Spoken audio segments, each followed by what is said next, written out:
Welcome back to Higher Exchanges. I'm your host, Jesse Redmond, Head of Investor Relations and Business Development at Leaf Brands.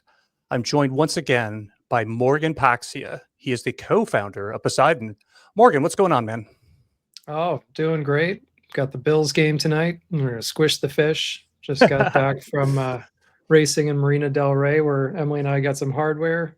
Oh, nice. So that was a lot of fun. It's fun to be competitive in a different format than cannabis. So it was good.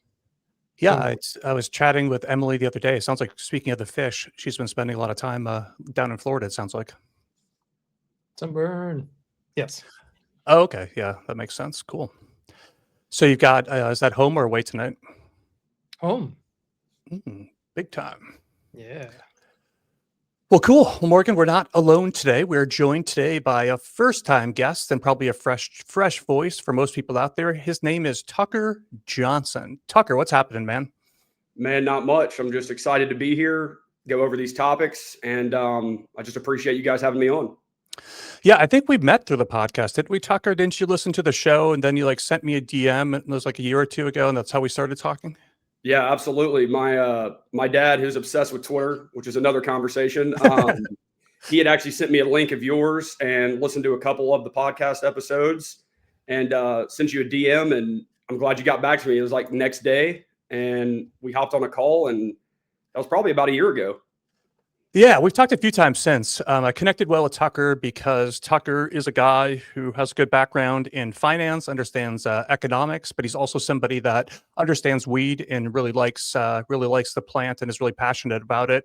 So I tend to connect well with people that love that intersection of cannabis and finance. I have friends that are strictly finance, a bunch of just weed friends, but I really connect well. I put Morgan in that category too. People that love the plant but also love finance as well. And so yeah, I've had a bunch of good conversations with Tucker in a non-public format. And Morgan and I have been interested in talking about hemp, intoxicating hemp, and what's going on there for a while. And I thought Tucker would be a good guest to kind of supplement our knowledge. I was saying when we were backstage that some shows, when we get into them, I feel like I'm an expert is a strong term, but I feel like I'm at least fairly knowledgeable on certain subjects. And then there's other ones like this hemp space where I feel like we're all kind of stumbling through it and learning together. And so I would just kind of put the caveat here, like, don't take me as an expert. If Morgan's an expert or Tucker's an expert, that's fantastic. But I think the goal of today's conversation is just to get the three of us together, talk through what's going on with the Farm Bill, talk through a couple of states. I think Texas and Florida are important ones here, and then try to connect some of the dots about where all of this might be going. So excited to talk, Tucker. For people that don't know you, can you give them just a bit of your background? You've had a kind of a cool career so far in cannabis. Yeah, absolutely. So my background was in Big Four accounting and was ready to get out of that and wanted to chase a dream in cannabis. So moved to California in 2017. After making a couple connections, found myself as the CFO of Lil Wayne's cannabis company called Jakua. That was a true startup, and that was really a seed to sale operation. We were using licensing deals and white label deals to be able to drive products straight to the stores without us having to touch a license ourselves. So that really gave me the ability to see from the manufacturing side, the distribution side, and the retail side, and pop in and out day to day to be able to execute each of those items. After that, found myself as the CFO of the Emerald Cup, which I'm sure a lot of the listeners know about that, but it's considered by many to be the mecca of cannabis. And that was really my dream job. And it was an amazing time. Started with the product company, which was called Emerald Cup Supply Company. Worked with the best lab guy in the industry, Harry Rose, learned a ton from him while overseeing cultivation, as well as manufacturing and all the finances that go along with that. Then that led into me being with the event side, which is what most people know. The Harvest Ball, and then the actual competition, and was there for 3 years. Like I said before, it was an amazing time. I could tell stories for at least 3 or 4 hours about that time. So to keep it short, that really included everything under the sun, the typical CFO roles. But the reason I love that job so much is that it wasn't a job. Every day I was getting to talk to big brands, big players, be plant facing, forward facing with that. And as you said, Jesse, that's what I really love. And that's what really drives me. And a lot of people like to say they're passionate about the plan, and a lot of people are, but for me, that's really what drives my curiosity and my drive in the industry.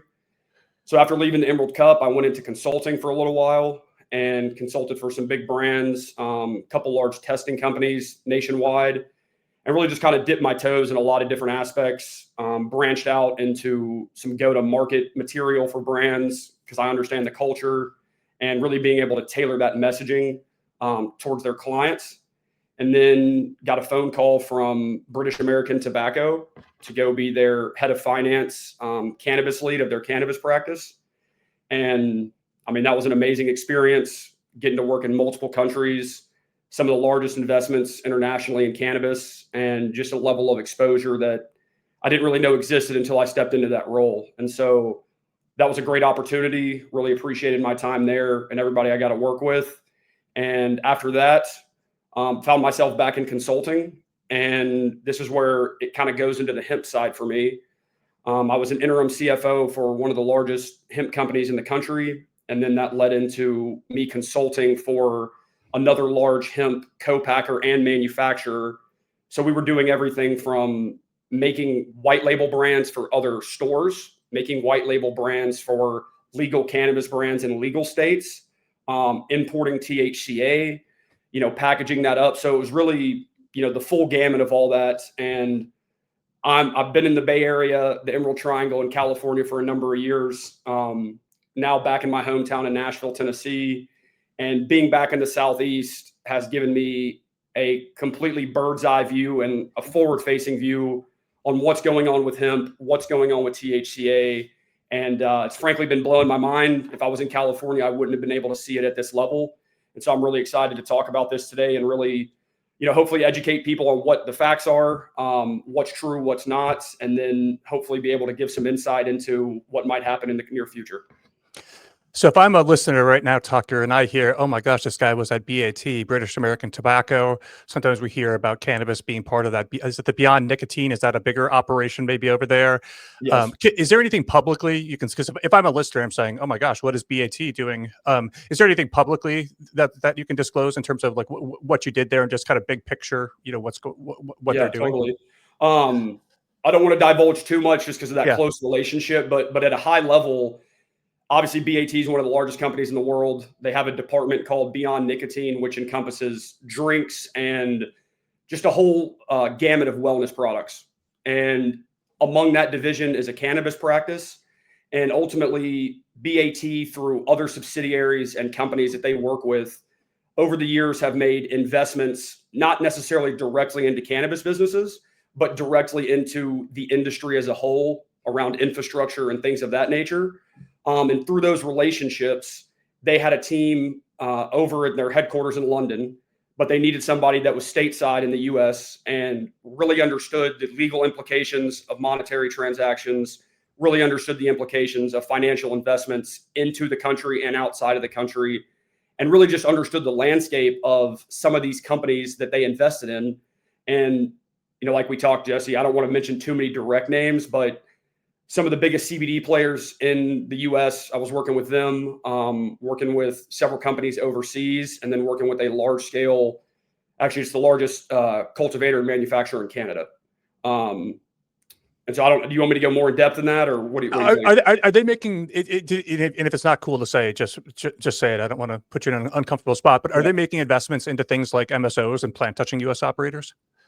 They're not making investments into MSOs and US plant touching operators. They're more making investments into US based groups that are touching things that center around the farm bill versus strictly cannabis.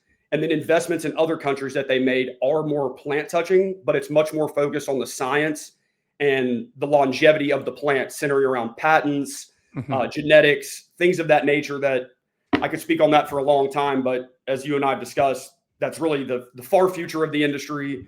Once it goes federally legal. And so they're really focused on those high level operations and opportunities, but that obviously starts now. So it's very hands-on, very informative, and a lot of stuff that, like I said, I knew was out there and had been a part of it, but didn't realize the scope until I was involved with them. So a lot of my role it was almost like consulting for these companies. Yes, I was managing the budget for that department I was the main point of contact for these investments in the portfolio. But it was just helping them. How do they do better? How do we better their financial statements? How do we drive growth? And each of those items, as you know, encompasses everything from seed to sale or whatever that specific investment is working on. So, yeah, sounds like they're definitely playing the long game, pretty much the opposite of everyone on Twitter. 100%. It's definitely the long game. Yeah. Well, cool. Well, why don't I hand the microphone over to you, Morgan, and let's dig in, kind of starting at the high level in the Farm Bill. Right.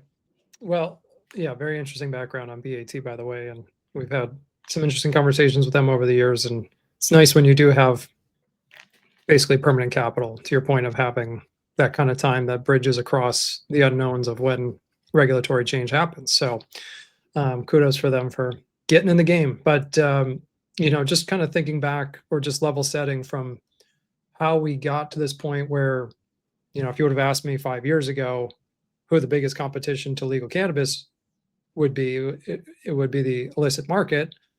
But then all of a sudden this Farm Bill happens, and then it feels like overnight, now we have this major third area that's grown tremendously, being, the Farm Bill. And so, from your perspective, what did the Farm Bill do? What does it say that has opened this door to basically, the way I think of it is like federally adult use cannabis? I know we call it intoxicating hemp. Maybe that's not the right way to name it. How do you refer to it? And, so 2 questions there.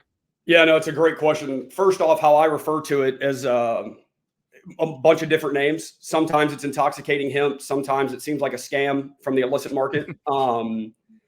So I refer to it as a number of different things depending on kind of the sector that the conversation is stemming from.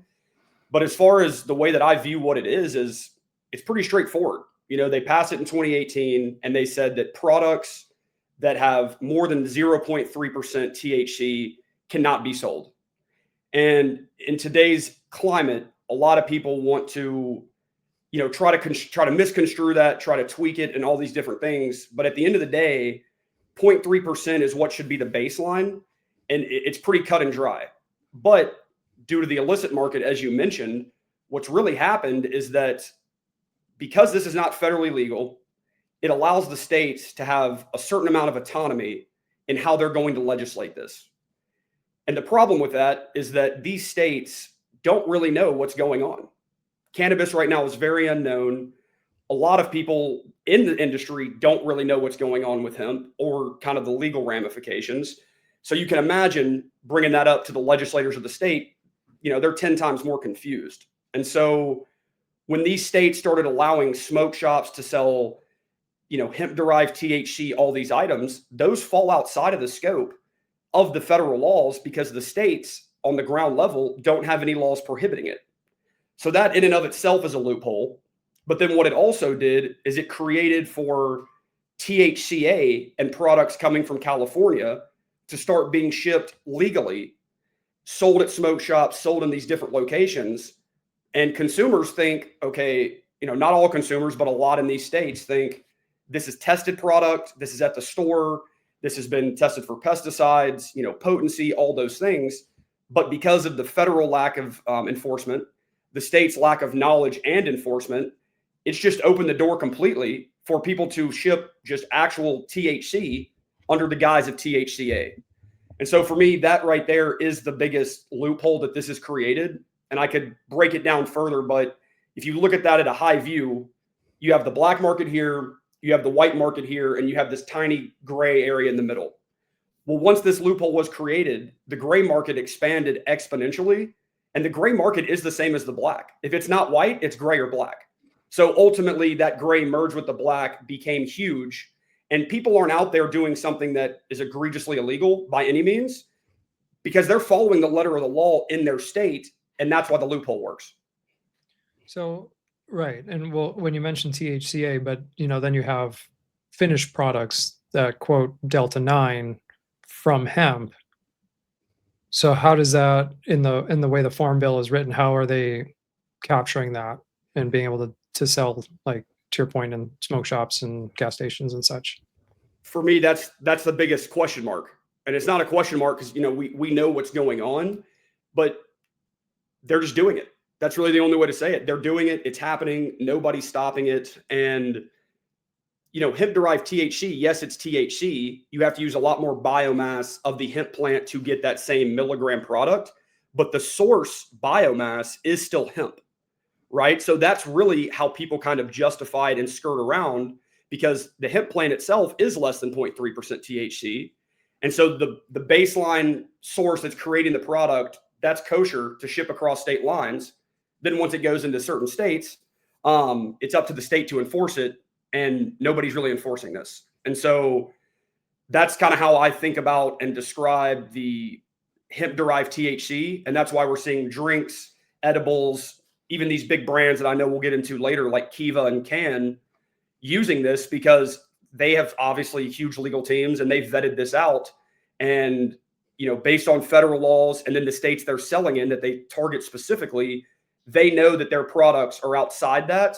And the Farm Bill does not do a good job of further defining what that is.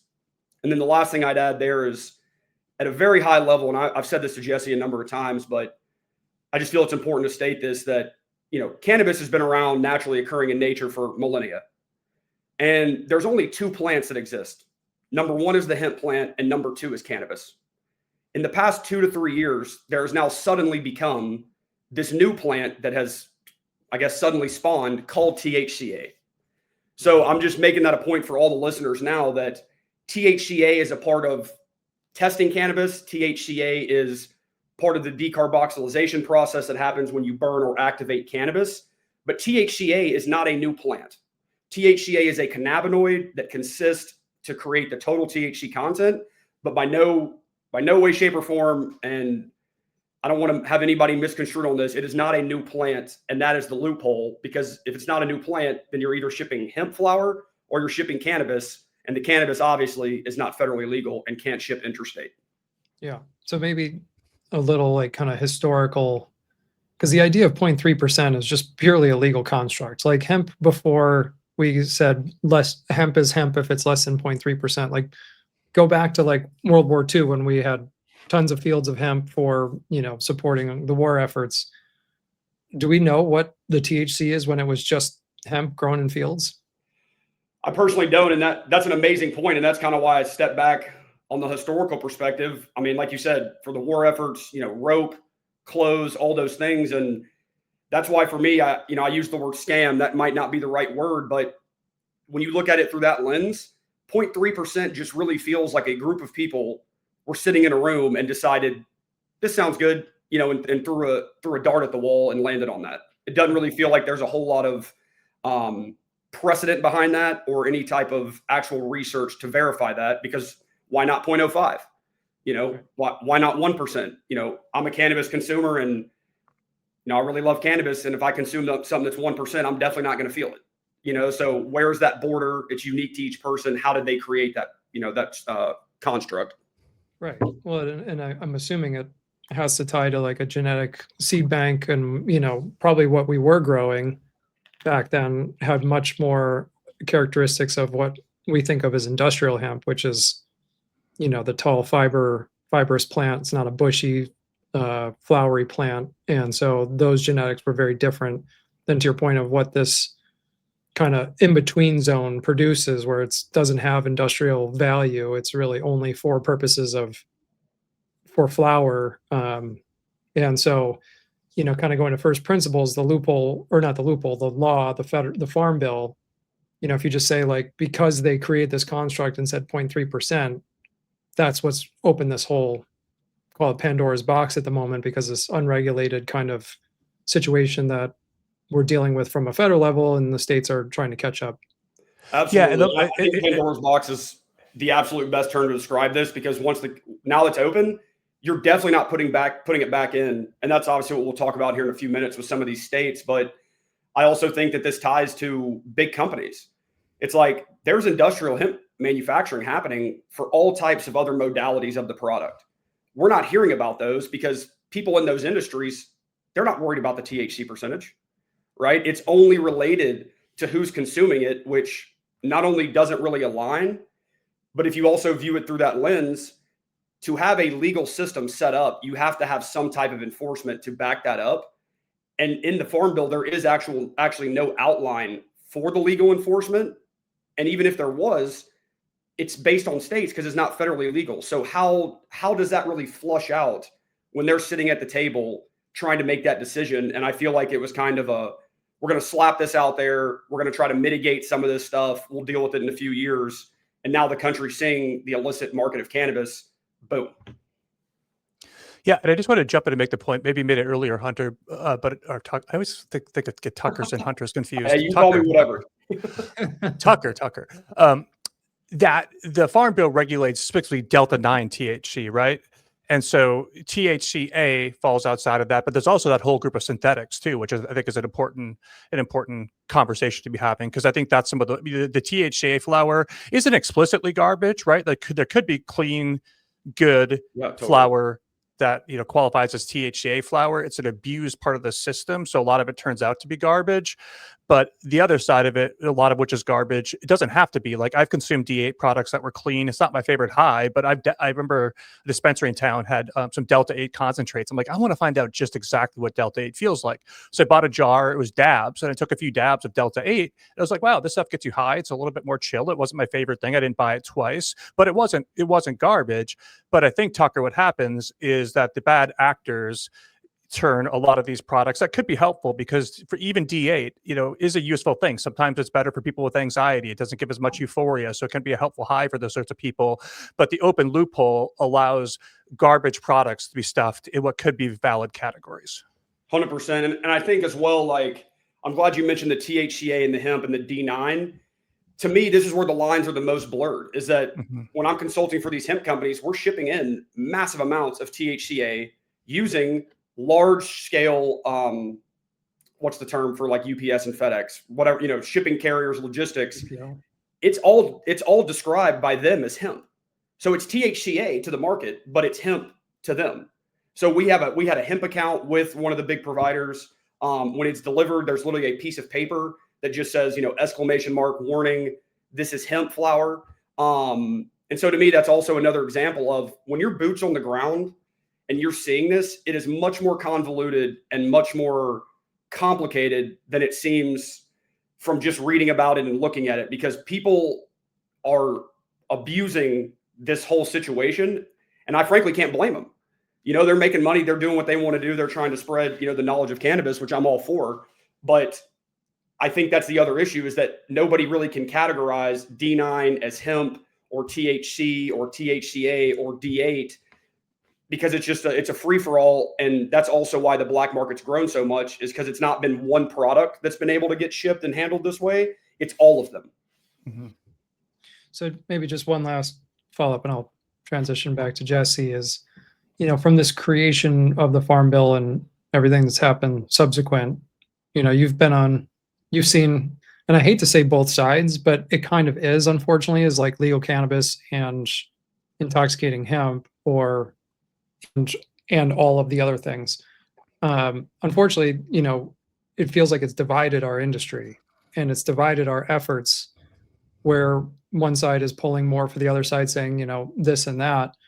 Why do you think there is such a divide between us when we're just trying to accomplish the same goal of federal legalization, recognition, enforcement, but at the same time, it feels like different lobbyist groups fighting for different things, and it's just diluting all of our efforts and creating this rift, which is really unfortunate because dollars are precious. But where do you think that stems from? And do you see a way that how does this proceed? Yeah, I love talking about this, because I think this is actually the root cause of what's going on. I'll say the quick answer is to what's a large cause of the divide is, at this point with the climate of the industry, you have the big players, Curaleaf, Cresco, GTI, all of them. They're trying to focus on driving growth and driving revenue. And so because of that, they're having to pivot, right? And when we talk about Florida here in a few minutes, it's like they're having to focus on keeping their business alive versus focusing on what did we originally embark on, which was to legalize cannabis. So that is a trickle-down effect, automatically divides the industry, because those companies have brands that are legal cannabis and ones that are intoxicating hemp. And so that's a trickle down effect. But I think the true root cause of it, and this goes back to the beginning of this divide, several years ago, is that I'll use the example of California. It's like, that's where I spent most of my time, worked in a number of different states, but getting to see everything in California was just, it was the best thing I could have asked for. But you have this industry that was siloed away in the shadows for so many years. And being at the Emerald Cup and getting to work with Tim Blake, the founder of the Cup, seeing these people's way of life, living up in the Emerald Triangle in Humboldt County, Mendocino, and Trinity County, they were the ones driving this forward on the underground with incredible sun-grown cannabis. And that started in the 70s, and then that started growing and led to legalization in California in 96. Well, those people are also the same people that when it went rec, and I believe 2010, they're the ones that were putting their money up, their life savings, to be able to drive actual lawmaking within California, but also keep their livelihood without having to live in the shadows anymore, just like we can all understand. And they wanted to cross that barrier from illicit to white markets, and they were able to do that. They passed legislation, but the outcome of that was taxation to an extreme degree, just mishandling of the whole supply chain. Margins were small. Everybody was getting pinned down. And so you have these people that really helped create the industry, and now they're seeing people abuse this loophole that is not the industry.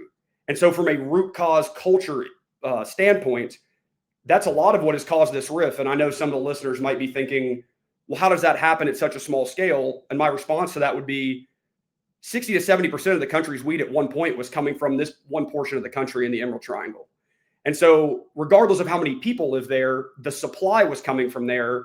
And that's what started all this. And so bringing that into 2025 is that California is the only state where you're not selling THCA there.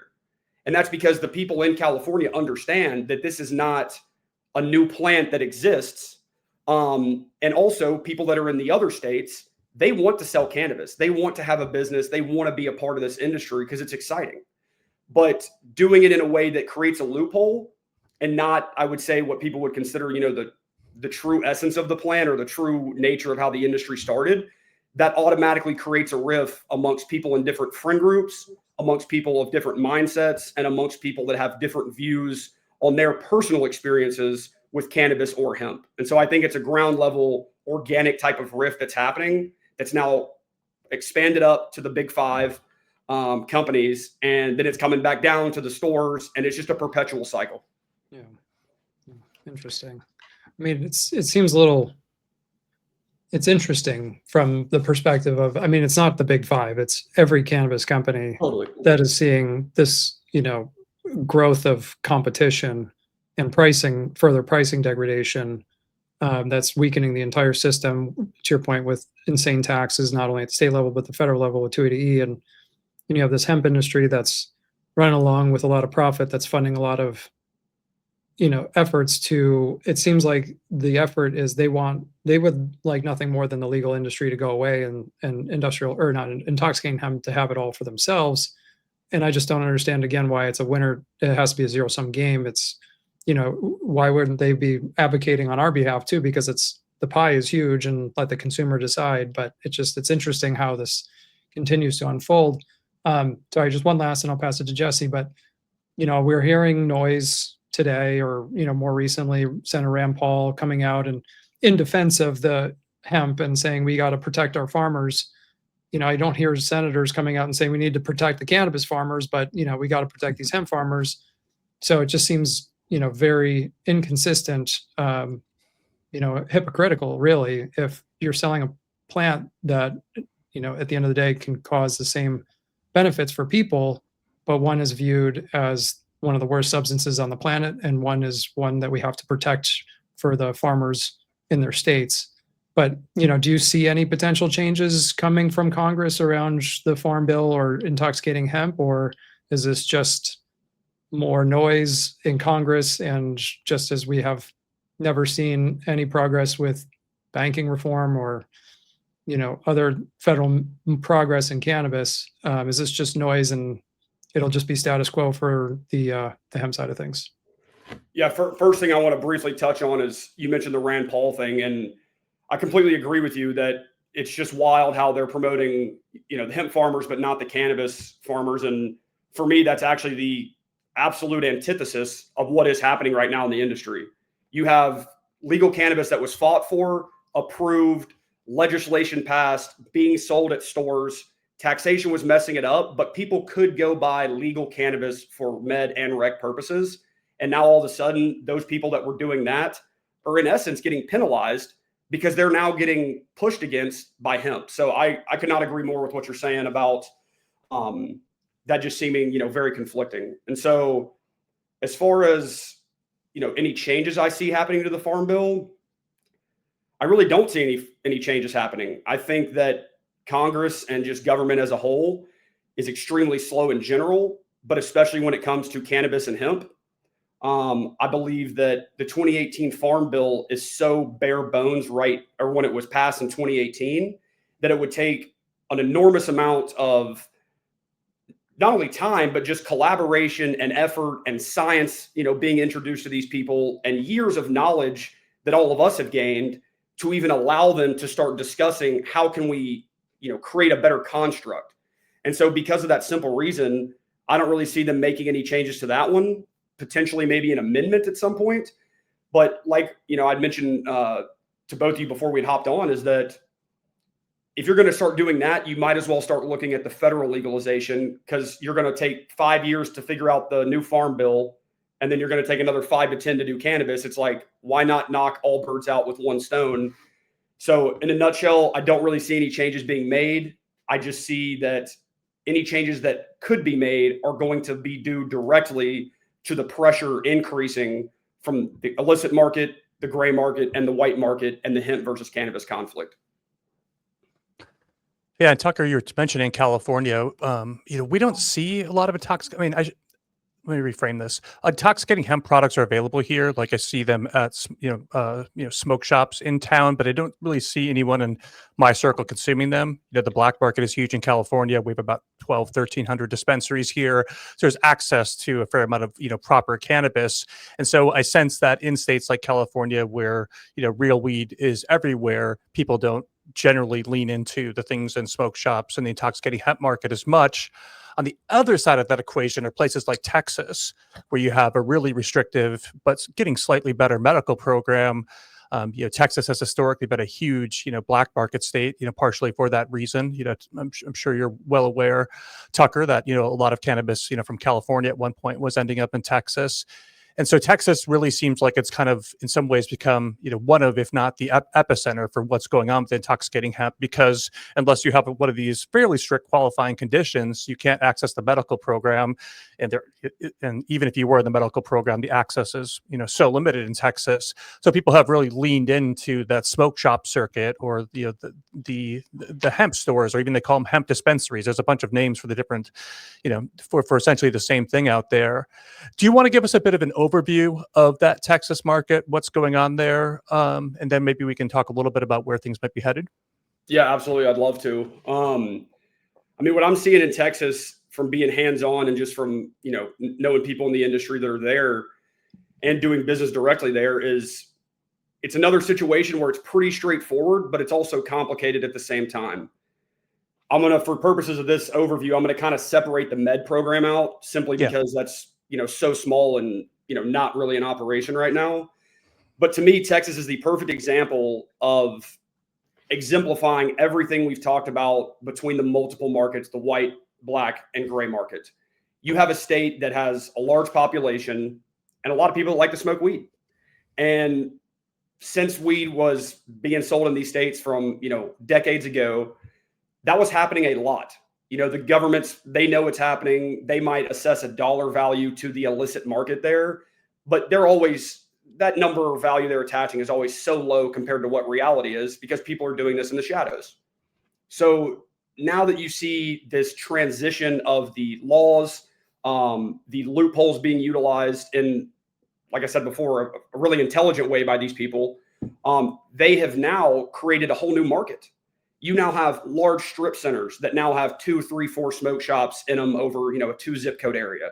You now have a other industries, real estate, mortgages on buildings that all get looped into this space now. And from a, if you just look at it head on, it seems like, well, how is that possible that that's all looped in? But if you think about any industry, that requires buildings, infrastructure, banking, all of these things.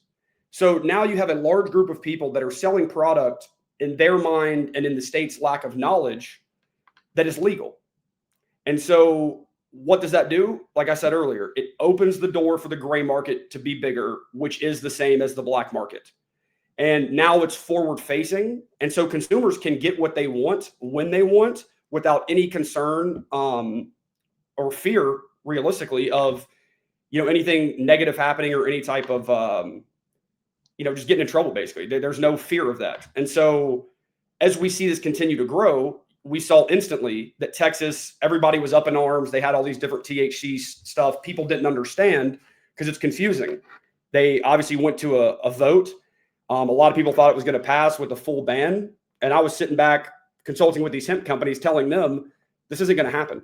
The big companies that have a say and have push and have money, they don't want this to happen because they're involved and they're going to file injunctions. And to my knowledge, there was 40 plus injunctions filed. And then we saw a few days later, the governor of Texas veto it. And for me, that is a prime example of you're vetoing that for two reasons. One, you did some research and realized our economy is very reliant on this in certain communities and in certain areas of this state. This is going to cause economic hardship in multiple industries. And this is also going to cause people to go back into poverty, depending on if this was their only income source. Mm-hmm. So that's one. So that's obviously not good. Let's veto it for that. But then also it's that same idea of if we're going to spend a year trying to hash out all these different modalities of the product, let's just try to make it legal and have a rec and med program. I don't know if that's what their game plan is now, but my opinion, and at least what would be intelligent for them to do, is to be hashing that out now so that on the go forward, they can make revenue on all this illicit money, and they can make revenue just based on how they want to set up their tax system. Yeah, I was just putting in Chat GPT what the taxes are in Texas, and it sounds like, Tucker, they're just subject to that state sales tax of what, 6.25%? Yeah, definitely. I mean, in Tennessee, there's no state income tax. So, or wait, is it state sales tax or income tax? I'm a finance guy. I probably shouldn't be asking that.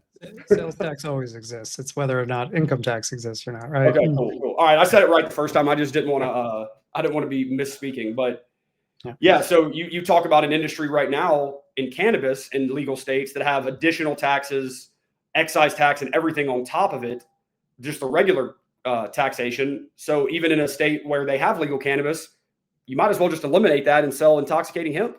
You avoid all those tax issues, and there's a number of other financial things that you can avoid. Yeah. And so if I walked into a smoke shop in Texas now, can I get I guess things might have changed in early September, but broadly speaking, before that, could I get the full complement of products? Yes, to my knowledge. I mean, I've got friends that live in Texas. I mean, I've obviously been there myself. Used to live in Houston way back in the day. And I mean, you literally can just get, and it sounds kind of crazy if you're in a state that's only legal, that only has legal cannabis and not many smoke shops like this, but you literally can just walk in and they've got THCA, THCP, THCV, and who knows if what they have is actually what they say it is. Right. Yeah. The primary problem, but then secondarily, you can just buy whatever you want. So it's that straightforward. And is it right that there's a vape ban as of September 1st? That's a great question. The vape is something that I always get confused on from the nicotine side and the cannabis side. So I'm not 100% sure if there is a ban, but I would not be surprised just because all these states are trying to crack down on that. Does that jive with your notes, Morgan? Talking about with THC, executive order. THC vapes being banned in Texas. Banned. I know they maintained beverage and was it gummies? Okay, here's what I'm seeing. It says that sorry, Morgan. I didn't mean to. Yeah. As of September 1st, Texas implemented SB 2024 that banned the sale and marketing of vapes containing THC and other hemp-derived cannabinoids. Here's what's interesting, though. What I'm seeing right here in this recap from the Texas Tribune is that the law does not ban the possession of them. Right. It only bans, it only penalizes people selling them. So what kind of law is that? You know what I mean? It's like if I'm holding one, smoking it, using it, I'm not in trouble. If they find out who sold it to me, they're in trouble. So that's just going to push things back into the black market. Yeah. Mm-hmm. Yeah, I mean, I know with some restrictions, but Abbott's executive order to me basically, and I think Tucker, you said this, was intoxicating hemp is now the adult use market in Texas, and there will be a fledgling medical market, but it's there's no competitive basis with the medical market. There's no incentive for anyone to go through the process of getting a medical card and paying the higher prices when in their minds, whether or not it's true, they can just buy substantially the same thing via their gas station down the street. Absolutely. So, and I just, the big question, I do believe Texas is more of an enforcement forward kind of state, but it's going to be whack-a-mole for them. Like it's going to be a huge budget to go and actually make sure that these stores are selling what is under the executive order. And the other thing about an executive order is there's no permanence. I mean, I'm assuming Abbott will probably be a governor for a very, very long time, unless he has other aspirations. But as long as he's there, that does exist. And, unless they do turn it into law, right? I mean, that could go away theoretically under another governor that doesn't want that executive order. Is that fair? Yeah, that's definitely fair. And I think that's even more than fair. I think that's spot on. And, obviously was excited to come on this podcast for a number of reasons, but one of the biggest ones is just spreading the knowledge, right? It's like I can learn stuff every day, but a lot of these companies I've worked for, consulted for, even some of the state governments I've consulted for, their first question is, what's the biggest problem in the industry right now? Is it taxes? And I always laugh and I'm like, taxes are a problem in every industry. The real issue is the lack of knowledge and the large learning curve for consumers, right? This is a product that's being cultivated, manufactured, and distributed for the consumers. And I feel like the industry's lost sight of that, getting caught up in the laws and all those things, which are important. But if the end goal is to spread the medicinal aspects and just the beauty of the cannabis plant to the consumers need to be educated. And so a lot of these things I don't even put on the consumers because it's up to lawmakers. It's up to people like us talking in a forum like this, because we have some of that knowledge to really inform the consumer. And, just my opinion is if I was living in a state like Texas and there was recreational or medical, we'll just say medical for this example, cannabis that I knew was real cannabis, and it was tested by the state and all of those things, I am going to spend more money, whatever the tax is, and if it's just more, retail price, to buy what I actually want to try, which is real cannabis. And for me, I think that's also just a big piece of this is that, like you said, there's no incentive for somebody that thinks they're buying the same thing to go that route if that even existed. But even if it did in today's climate, people don't have enough knowledge to either care or to even know the difference. So they're going to go with the cheaper and easier route every single time. And I think that's another item that really needs to be addressed in the industry nationwide.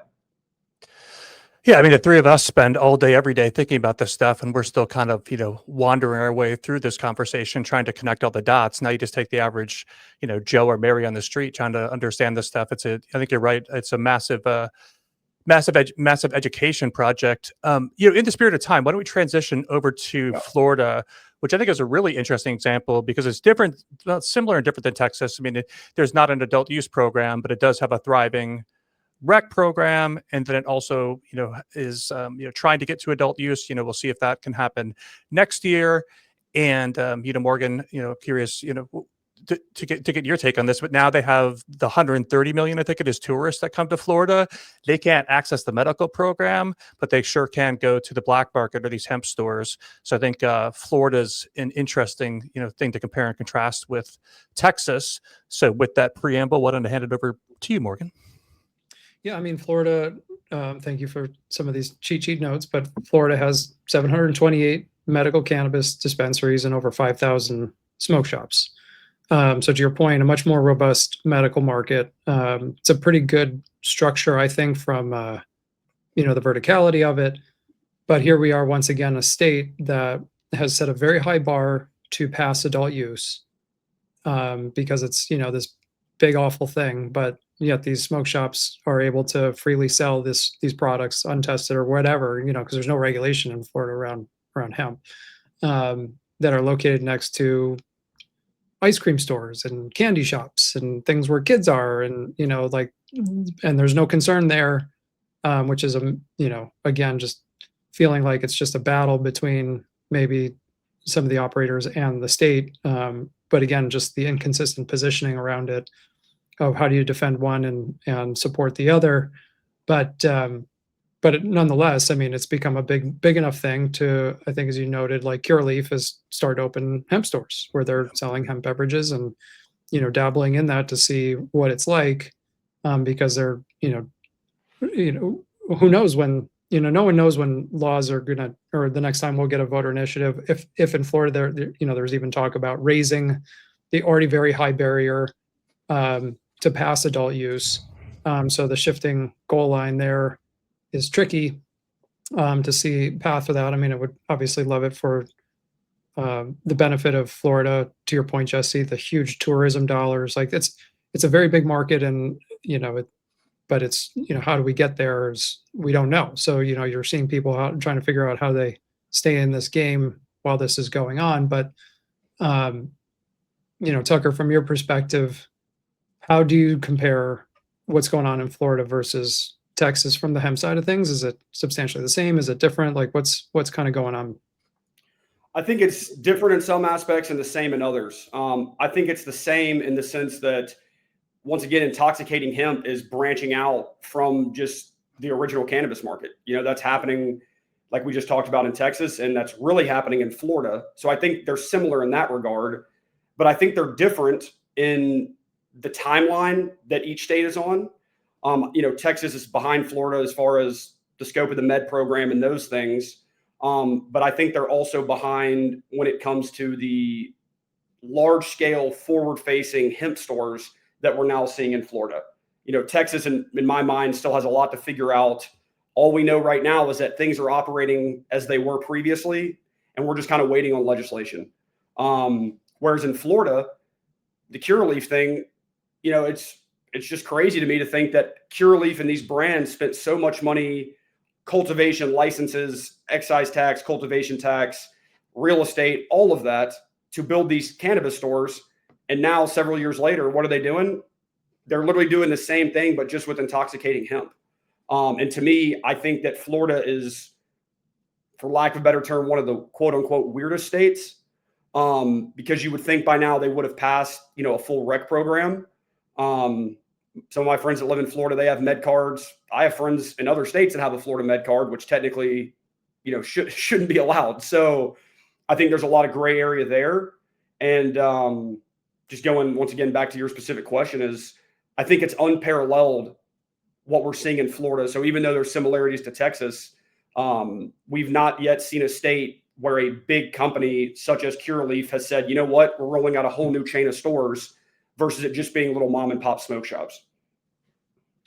From the hemp side, do you know of any of the groups that were supporting DeSantis and trying to stymie the adult use pass? It was very close. I mean, if you actually go back and relook at the numbers, like it was crazy close. But it was just enough, obviously, to not pass.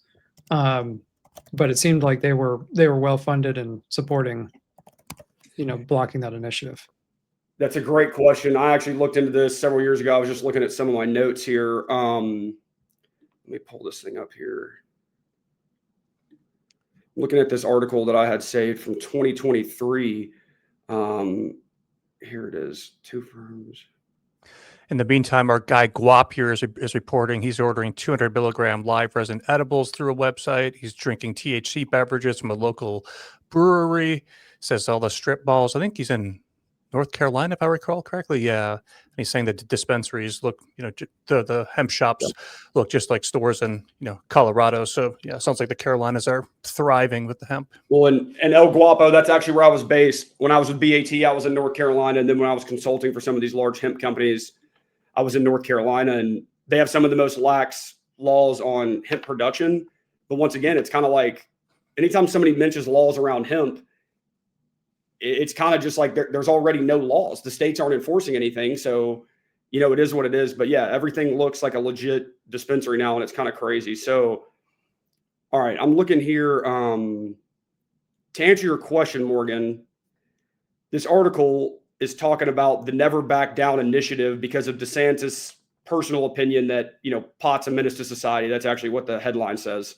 I haven't said the word pot in a number of years, but it says that there was two groups backing them, Axiom Strategies and Vanguard Field Strategies, that were basically, I guess, just putting a ton of money into the lobbying efforts.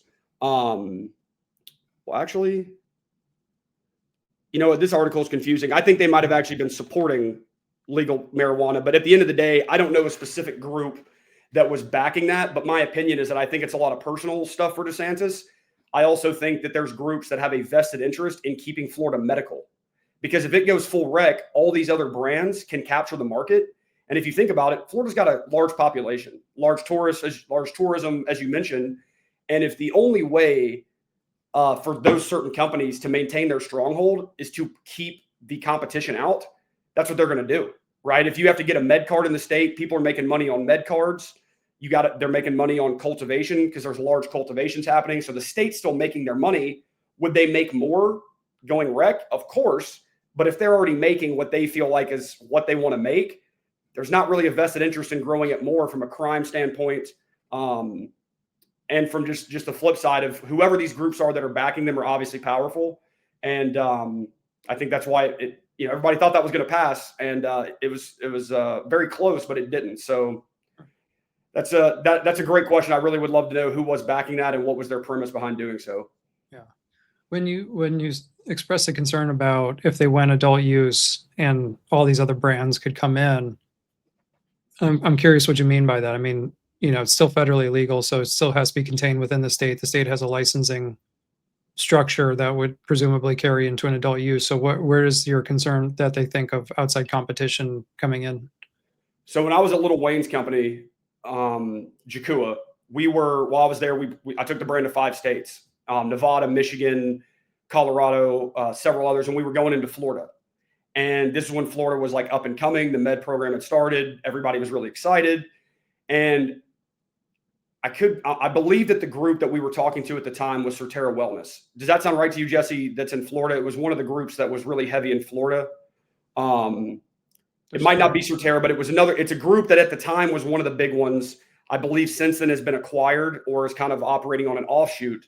But the reason I'm mentioning that is that in that process, Surterra Wellness owned every single, I'm not going to call it Surterra just in case that's incorrect. I'll just call it XYZ. XYZ owned all of the licensing rights for cannabis cultivation, for dispensaries, for all of those things. They had a lottery system, but those are all just, if you pay enough money, you'll probably get the lottery. That always ironically, seemingly works out. And so if you look at it through the lens of a company like that, if they're just a monopoly in the state of Florida, the second competition comes in, their money's going to drop.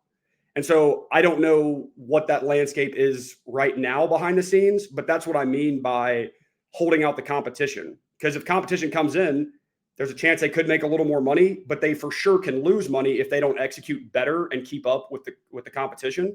But if they keep it the way it is, if a company, which I believe is still the case, probably there's 1 or 2 companies controlling all of this, they're going to continue controlling it and making a lot of money. And the only thing that can happen from big brands coming in is them losing money. Do you have experience, Morgan? The way I kind of laid that out? Well, like why wouldn't Curaleaf and Trulieve want adult use? Because that's just going to give them a ton more customers, right? Yeah, I'm trying to think. I just know so much information on this. This is one of those times I'm trying to synthesize it all. I don't necessarily think that they don't want adult use. Just specifically related to Morgan's question as to what do you think could have been backing, that push or lobbying group to ban cannabis. I just am saying that I think there is a potential chance that one of the big players that holds a lot of the assets in the state might not have felt that they were ready to do that yet. Because when competition comes in, once again, if you hold all the rights to the licenses, if you hold all the cultivation rights to the cultivation facilities granted by the state, that's going to change the second big competition comes in. So by no means do I think they're saying, oh, we don't want adult use. I'm just saying in specific regards to Morgan's question, I think that could be a possibility that behind the scenes, whoever is kind of owning the majority of that, they either weren't ready or they wanted to acquire more assets before doing so they could then, who knows, lease out those cultivation sites to the new competition and continue maintaining their business. So that's just speculation. That's just based on sheer experience. And that is just purely nothing more than speculation as to who could have been behind it. But that's one reason that I would suspect if there was a group behind it, that could be a reason why. Do you see anything changing in Florida as far as hemp goes? Or is there any discussion around formulating a regulatory program, status quo again, just Wild West? To me, that's always the $1 million question. I feel like, as we kind of talked about with the government earlier, like I feel like a lot of things are just, it's a lot of smoke, no pun intended. I could talk to 10 different contacts and I'll get 5 to 8 different opinions on what's going on in any certain state. So I think that it's an important thing that people need to take note of, that especially a group like Curaleaf is now creating a whole new chain of retail dispensaries focused around intoxicating hemp. I think that's really a big deal. And I think we could see effects of that down the road in other states. But I really can't speak too much to anything that I'm hearing, particularly surrounding changes in that market or any type of restructuring of the legislation to pass either tighter laws on hemp or to pass, an adult use market. So, it's kind of interesting as we've watched a lot of this, we've been in the business now since 2014 officially. We saw the CBD boom come and, those companies were, big, fat, happy, huge margins, thought they owned the world. Prices collapsed. Almost all of them went out of business. We were wondering if similar would happen in the hemp, in intoxicating hemp, because again, like other commodities, high prices bring supply. And, wondering if there would be a point where pricing, which had been attractive in the intoxicating hemp, that whole cohort, would eventually see some, as expected, just like everything else does, sees a price compression. We're starting to hear rumblings about that. Some companies starting to shut down. Volumes are not growing as strongly as they were expecting. And now with price compression, without the scale, companies are folding up shop in the hemp side of things. Are you seeing anything like that yet? And, what do you think that means for the future if they do start feeling some competitive pressures that are really impacting margins for the hemp side? Yeah. So if you look at the cannabis space, these brands that have survived, there's obviously a million reasons that have been behind them surviving. But one of the biggest things is that they have the ability to stake market share, because even though there are a lot of competitors, as both of you know, especially in a state like California, it's like if you had the brand, if you had the lifestyle behind it, people would buy your product. And so in a relative sense, there's a lot of competitors, but there's not 5 million. You now look in the hemp space, everybody's a competitor. I could be a drink brand making, seltzers like, White Claw or High Noon, and just randomly decide, you know what, I'm going to run a batch with CBD in it. I'm going to run a batch with D9 hemp. There's no legislation on that. Totally fine to do. In Nashville, there's bars now that you can buy. Their whole marketing thing is, you're drinking weed drinks. Yeah, I mean, Guap noted that actually in his comment too, and we're seeing that also microbreweries, they're all offering it. I mean, they're all jumping in on it because they want to have that offering available, and if no one's telling them no, they're seeing their beer volumes decline, so why would they not? So it's 100%. It's like it makes sense why they're doing it, but those are the reasons why I think these rumblings are happening of these businesses shutting down. If you have just such an immense amount of competition from people that might not even really want to be in the space, but realize we can spend a little more money, throw it in our beer, whatever it may be. So now you not only have way more competition, you have competition that's not even related to your product. If you're making a gummy, somebody might say, well, I just want to go drink this beer. Those really shouldn't be competing spaces, but they now have become that. And so I think that the price compression that is happening because companies need to reduce their cost to try to sell at the point of sale, whether that's D2C or at a store, that combined with the fact that a lot of these big established legal cannabis brands they're now creating their own brands in the hemp space. Right. So Kiva, I saw even Papa and Barclays that I love their product and used to work with closely when I was in Northern California. It's like, I would have never thought that they were getting into this space. And when you have somebody like that comes in that already has namesake and has infrastructure, operations, and knowledge, a mom and pop brand or somebody that wanted to get into this space just because they were excited about it, for lack of a better term, they don't really stand a chance. They can get a market share maybe in their town or one smoke shop, but to actually run a viable business at a large scale, it's really hard. And I think those factors is what is leading to the rumblings, but is also leading to brands that I know that have shut down that did well for a year or two, but they just couldn't keep sustaining.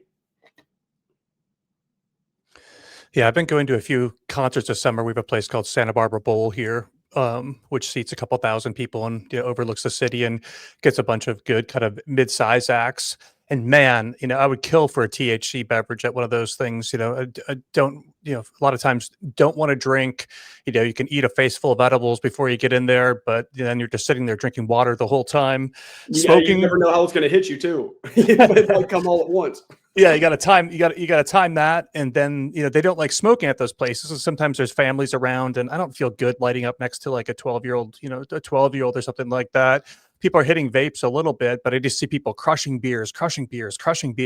Not against crushing a couple beers, but for a lot of these shows, crushing a couple weed drinks would go better. So, yeah, it'd be cool if we could figure this out and get regulated access, so we can get all these different form factors in a safe manner, across the U.S. And so maybe I'll use that as a bit of a segue, Tucker.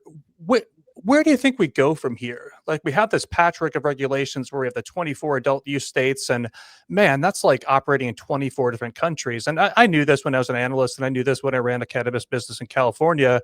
But with Leaf, we're in California and we're in New York now. Two completely different sets of regulations, different licenses, different supply chains, different consumer preferences. I mean, it really might as well be, running a multinational corporation when you start running a cannabis company in different states. Now, again, looking at me and what we're doing at Leaf, we have this Salisbury Canyon Ranch asset, which is this 1,900-acre ranch we have. We have a 187-acre cannabis permit. We put in the first 65 acres. Further back over here in the property, we've got this 100-acre hemp permit that's currently dormant, and we'd love to use it, but with the lack of clarity around regulations in California, lack of clarity around regulations in other states. So let's say we could produce and ship things from California. What is the market for that? And then overlay that with the federal picture, which is unclear on the cannabis side, unclear on the hemp side.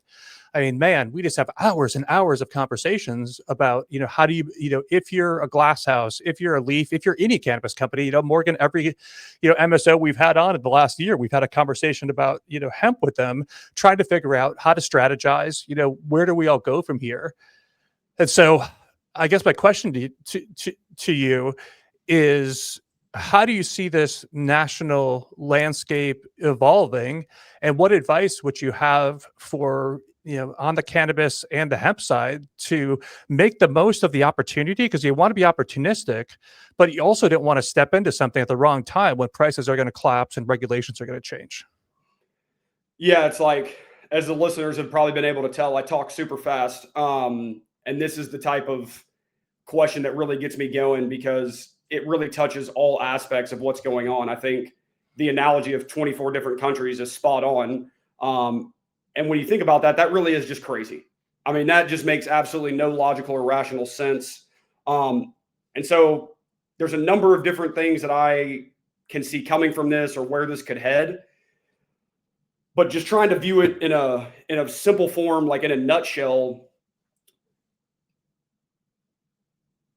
there's a lot going on, and we got a long ways to go to get this figured out. And I'm always somebody that's glass half full. So I do believe that people's commitment to the plant, people like us that are having these conversations, that we can drive this forward. And so I'm not going to sit here and say, hey, things aren't going to happen and all that stuff, because I'll never say that. But in the state we are in now, there's a lot of things outside of the cannabis industry that are happening politically that, in most people's mind, take precedence over this. So I think those things push this down the list, which doesn't help us and doesn't help the overall situation. And so my opinion is that where this will go is we're going to continue to see the illicit market grow. I call it the traditional market. That's just how we always call it, but that's kind of confusing. But we will continue to see the traditional / black market grow, and it will grow in ways that don't seem illicit. It's like hiding in plain sight. It's the best way to do it. It will grow in ways that people in their towns, communities, smoke shops, they will not know, hey, this is illicit, right? That will not be the vibe. It will not be a guy on the street, giving you some weed in a brown bag. It will be very forward facing. But as that continues to increase, that is going to directly cause further pressure on state legislators. They're going to see more loss of tax revenue from this as they continually see people making large amounts of money not paying taxes on it. And so I think that from the economic side of that, and then I think from pressure within the state, consumers, I think, need to take it upon themselves to talk to their lobbyist. I'm not going to sit here and say you have one conversation or one email that's going to change it overnight, but these tiny things all add up. And I think each state is dealing with their own set of problems and their own landscape. And so I think it's going to take more time. I can't put a time frame on it, but it's not going to be 6 months. It's going to be longer than that. Could be a couple years to ultimately push all of this to a boiling point where the federal government has to do something. And once again, we've seen in the past that doesn't happen. And if it doesn't happen, this is going to continue to grow as a problem. And ultimately, it's going to become one whole illicit market because people are going to be shipping across state lines. People are going to be doing deals in multiple states. It's like no brand wants to make a brand in one state and stay there. So business growth naturally happening will happen. And unless legislation is passed before that, it's the Pandora's box that Morgan said. You can't put it back in, and it's just going to keep getting bigger and bigger. Because right now, the one thing that is for certain is that the more people that have experience with some form of cannabis, whether it be intoxicating hemp or real cannabis, people like it. People like it. This is not decreasing in usage. It is only exponentially increasing. When we saw COVID hit, the only industry that survived was cannabis went up. I mean, I'm sure there were some others, but like cannabis sales increased. People were at home. They were dealing with stuff. They wanted to smoke. They wanted to consume. They wanted to dab, whatever it may be. So where this is headed, I believe we're going to continue down the path we're on now with a lot of confusion, a lot of conversations around different things, but not a lot of action. But I think there will be a distinct point in time where all of these things come to a head. And that is going to force either several states in a certain region to come together and push federal legislation or create their own type of legislation, to make their areas safer and better economically. And then second part of the question, you were asking about what would I say to somebody? I would say do a lot of research. There's a lot of research out there, but really focus on what is your business and what research applies to your business. There's no point if you're focusing on doing a smoke shop that you need to be reading about all these things in these other states. That's awesome. That's very knowledge gaining. But if you're focused on your business, be hyper focused on that and don't listen to a lot of the noise because it's simply that, it's noise. And then second, I would say focus on making the best product. I've always said that from being in the industry from the beginning, and I will never deviate from that. Even from the finance side, I was the guy that said, let's spend an extra 2 cents or 3 cents or whatever it may be to make the better product. Better product will always win. Healthy always win. And that was exciting. That little sound there. I thought people in the crowd were cheering for me. Soundbite, the round of applause there. Yeah, no, I appreciate it. And so, yeah, I think that's the other thing. Focus on your product, focus on your consumer. And then lastly, I said hyper-focus a minute ago, but stay in your lane. Not because you can't go out to other lanes, but if you really want to survive in this market, the way to do it is absolutely to not try to do 50 things at once. If you start doing that, you get caught up in a whole web of stuff that you don't know a lot about. And that is a recipe for non-success. Because it's already hard enough if you're staying straight and narrow to make that work. Don't complicate it and don't branch out into a number of areas that you might not have a ton of knowledge on or that you think are hot items, because all this stuff is short term. Some of these things are flash in the pan. You want to capitalize, but focus on what your core business is and focus on what it is you really want to do and make sure the product's always as good as it possibly can be. And last question, and just give me in. Oh, sorry. Good, Morgan.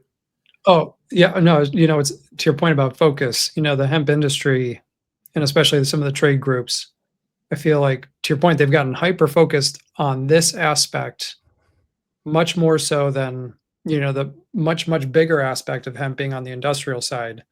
one of the companies that's near and dear to my heart, Basscore in Alabama, purely for the, it's IP technology company for processing of industrial grade hemp stalks, natural fibers. It could also potentially do flax too, but, for textiles, for the nonwovens, some of their byproducts go into the animal bedding space. These are huge, huge markets, like talking with all these international textile mills that are wanting US grown processed hemp. And I just, I do have I don't know if I have much concern, but it is a little bit, I think, is like short-termism is probably the better way to say it, is that these trade groups are super focused on this intoxicating aspect and potentially neglecting a far, far bigger, much longer lasting potential segment of hemp. Because hemp, when you just call it this collective thing, is trying to do this huge catch-all, but they're only focused on this tiny little slice of it. So that's one thing that, from what you were talking about that resonated with me. The second thing is basically what I'm hearing is your advice from all of this is legal cannabis should just get into intoxicating hemp because it's adult use and they can ship it all over the country and ship their brands everywhere. And don't, there's not much concern from any regulatory or legal pushback for the next, who knows, years. I mean,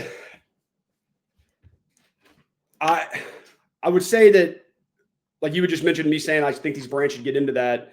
I think maybe that's true in some aspects. I think a better way to maybe phrase it just from how I think about it is like, I want cannabis to be federally legal. I want this to work. We all want this to work. I want the plant to be accessible to people. I want it to be the right type of product. I want people to have the experiences that we've had with the plant and be able to share that. And so for me, the legal cannabis side is so critical. But because I've been in that industry, I know how hard it is to survive. I've been with companies that have been successful. I've been with companies that have gone down. And anybody that's in the space that tells you otherwise, I wouldn't listen to those people because they haven't really been involved if they think that everywhere they've been has just worked. There's so many issues, so many people fighting every day, people working paycheck to paycheck, and really grinding it out. And so in that regard, from my business hat, having my business hat on and having a financial hat on, it's worth looking into for those brands. And if you have a large enough brand in California or Colorado or somewhere, or New York, anywhere that I think is considered maybe more established, like Nevada or somewhere like that too, if you have enough of a brand in legal cannabis, you should be able to make the transition to hemp without too much of a heavy lift. It will cost, there will be money involved, some revamp of product SKUs. But if you're trying to survive and you need the additional revenue, I think it's totally worth branching into, because if you already have the facilities to grow cannabis or you can outsource your hemp, all you got to do is buy packaging, right? So I think people would be doing a disservice to themselves to not try to stay afloat. But for me, it's like you said, this very narrow focus on intoxicating hemp, I think, is deterring from the overall focus of hemp. I think it's largely deterring from the focus of legal cannabis. And I think in 6 months to a year, we could see this shift again, just like CBD.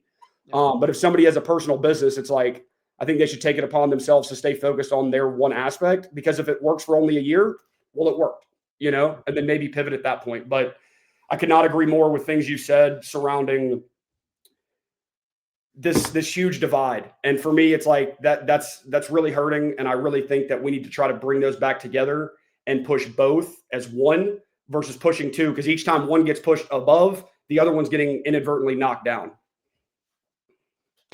And last question for me, Tucker, then I'll let you wrap us with the Grok Morgan. And you just have to answer which one you want. You and I have $10 million. We're starting the Jesse and Tucker Cannabis program. We're considering adding Morgan. We're going to see how it goes. Just kidding. You're in, Morgan. Are we starting an intoxicating hemp business, or are we starting a cannabis business? We're starting a cannabis business. Why? I think cannabis is the crux of all this. I think the long-term focus, which I got to see a lot at BAT, is cannabis. I think intoxicating hemp will dissolve to a certain degree once that's happened, but I think we're a long way away from that. I really do. I'm not saying 20 years, but I don't think it's 2 or 3 years. I think it's longer than that.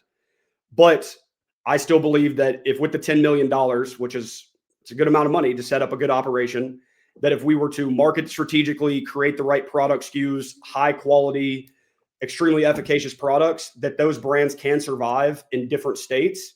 And with that $10 million, I would want us to set up other operations for our brand in those states, very similar to Leaf. And I think, at a certain point, maybe branch off into the intoxicating hemp. But once again, if that changes to 6 months to a year, at least our business is focused on cannabis, and we can continue riding that wave. Awesome. I like it. All right, Morgan, take us home with an Ask Grok. I got to get my kid from school in a bit. Okay. This is a bit of a left field from today's discussion, but because we were having a conversation about this internally.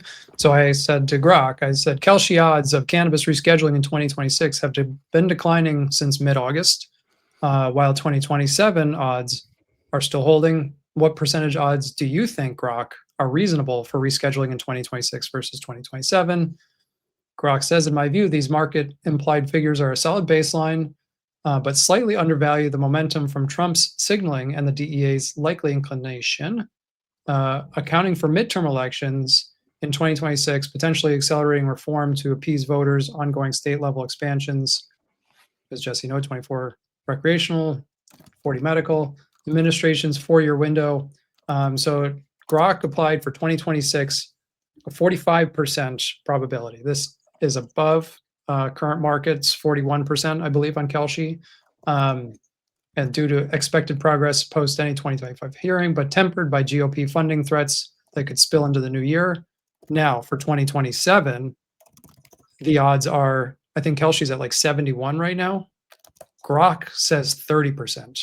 If this slips past 2026, conditional likelihood remains decent, but rising debt maturities in the industry and potential post-midterm gridlock could delay things further.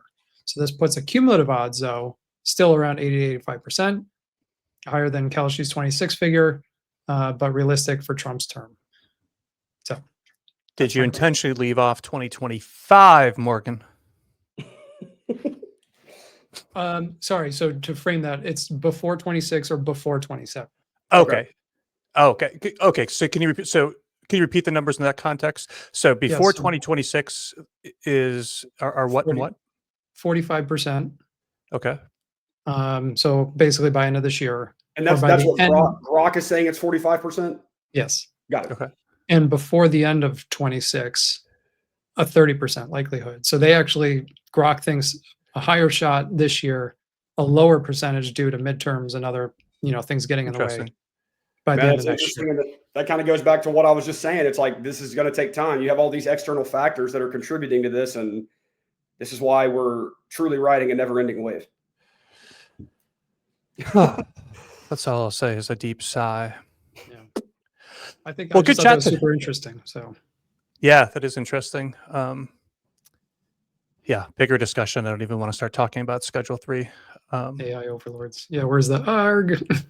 Yeah, no, I need to build up my sound effects a little bit more. Yeah, man, it's been exhausting. We had all the hype in August and all the tweets from the influencers, and even though I'm mostly dead inside, not quite completely like Morgan, I managed to get a little bit excited. And yeah, it's a bit of a bummer that it's toned down, but I'm not in panic mode. Trying to stay calm. Hopefully, we can get something done this fall, but we'll see.